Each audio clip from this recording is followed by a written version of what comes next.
បងប្រុសក៏ចេះតែឆ្ងល់ម្លេចក៏ប្រពន្ធគាត់ចេះតែកាចឆេវឆាវមួម៉ៅពីមួយថ្ងៃទៅមួយថ្ងៃចេះតែរអ៊ូរោគរឿងមិនលេងរោគស៊ីក៏មិនបានគេហៅទៅយកលុយ$10000យកមិនបានដោយសារតែពិបាកចិត្ត stress ពេកប្រពន្ធរឿងរហូតដល់ពេលដឹងសាច់រឿងទើបគួរឲ្យខ្លាចចិត្តអាណិតគាត់ដោយសារតែបងស្រីគាត់មានបញ្ហានៅក្នុងរន្ធត្រចៀកអញ្ចឹងយើងមកស្ដាប់សាច់រឿងទាំងអស់គ្នាខ្ញុំវាអាម៉ោះឲ្យវាសភាតែយកអានេះខ្វាមហ្មងបាទខ្វាមទៅវាយើងចេញអាស្អីគេឌីបសឹកពណ៌នឹងសមកតែខ្វាមខ្លាំងអាពេលខ្វះទៅបើអត់ឈឺទេ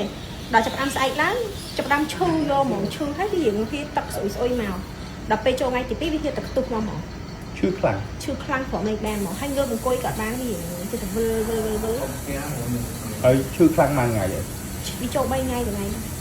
ហើយបូមហើយមិនទេធូរឥឡូវវាមានហឹងទៀតនេះឈឺទៀតហើយឆ្លាស់ដែរឆ្លាស់ច្រើនមែនតើដូចអារម្មណ៍ដូចដកបលាជាជុំដោយដកបងបដងជើងបោកទៅឈឺទៅបងគ្រាន់ទុកដល់2ថ្ងៃធ្វើការអត់កើតទាំងអស់មកវាឈឺខ្លាំងពេកមួម៉ៅដែរ